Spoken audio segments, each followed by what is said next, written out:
Hello mga idol, bali sa video na ito ituturo natin kung paano natin makuha yung balance natin from PayPal to GCash account.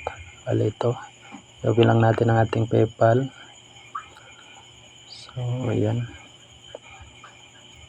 So kung makikita niyo meron tayong 1,642 tapos 29.98 sa dollar.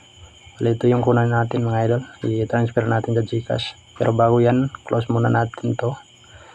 Kasi dito tayo mag-open sa Google Chrome.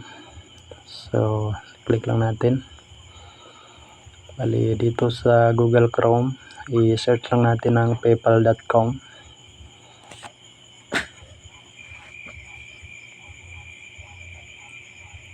So ayan, paypal.com.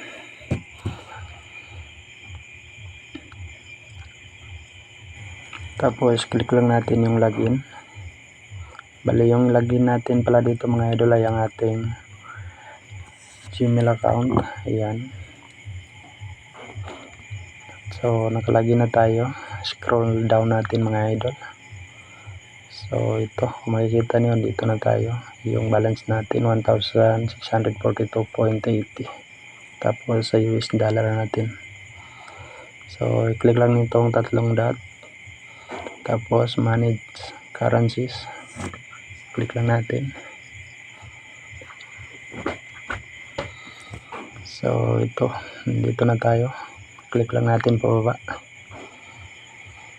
Ayan, PayPal balance. I-click lang natin tong PayPal balance mga idol. Pagkatapos dito na tayo. So ayan. So kung makikita nyo dito yung sa US dollar natin, bali 0-0 na mga idol kasi naka-convert na tayo ng Philippine money. So kapag wala pang Philippine money mga idol, kung naka US dollar pa, i-click lang natin itong tatlong dot, tapos makita natin dyan yung convert currency. So, yun lang po yung i-click natin para ma-convert natin sa Philippine money. So kagaya dito, pag click ko nakita natin yung convert currency. So kung halimbawa ay convert natin sa US dollar, i-click lang natin itong US dollar or kung ano man yung currency na gusto natin i-convert. So naka Philippine money na tayo kaya hindi na natin kailangan i-convert. So ayan.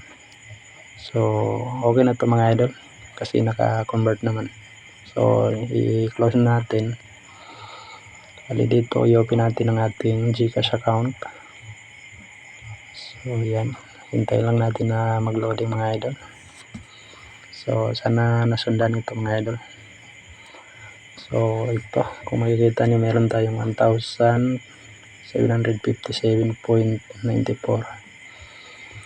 So i-click lang natin tong profile. Ayan. So dito sa profile, my link account, i-click lang natin. Tapos ito yung PayPal, i-click natin ang PayPal.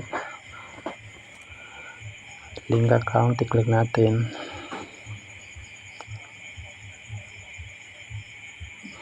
Bali dito mga idol, ang i-link natin na account ay ang ating Gmail account. Bali lagyan lang natin ang ating Gmail account mga idol. So yan, hintay lang natin.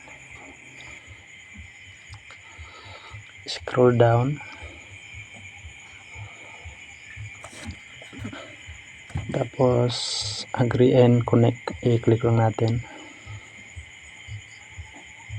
So yan, hintay lang natin mag-loading. So ito, kung makikita nyo mayroon nakasulat na unlink PayPal account. So nakalink na siya po mga idol. Back lang tayo. Yan, back tayo dito. Tapos dito, click lang natin tong cash in.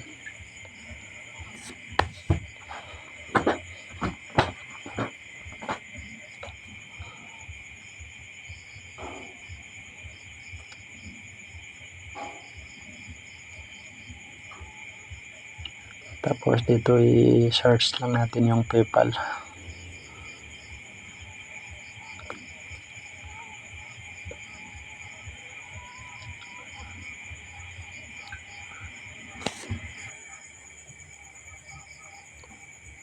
So, andito na tayo mga idol. Click na natin to.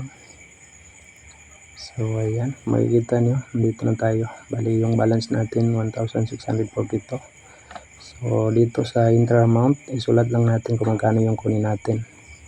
So, dito sinubukan ko kunin yung 1,642.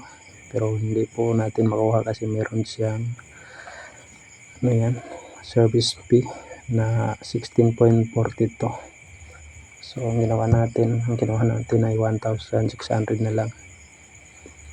So yan. So click lang natin yung next, tapos proceed, click lang natin.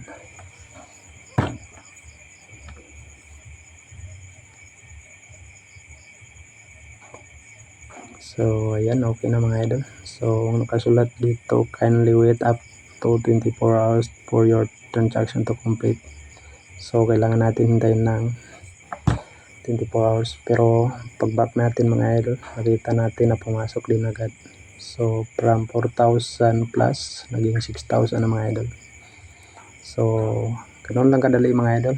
So close lang natin para i-check natin sa ating PayPal account.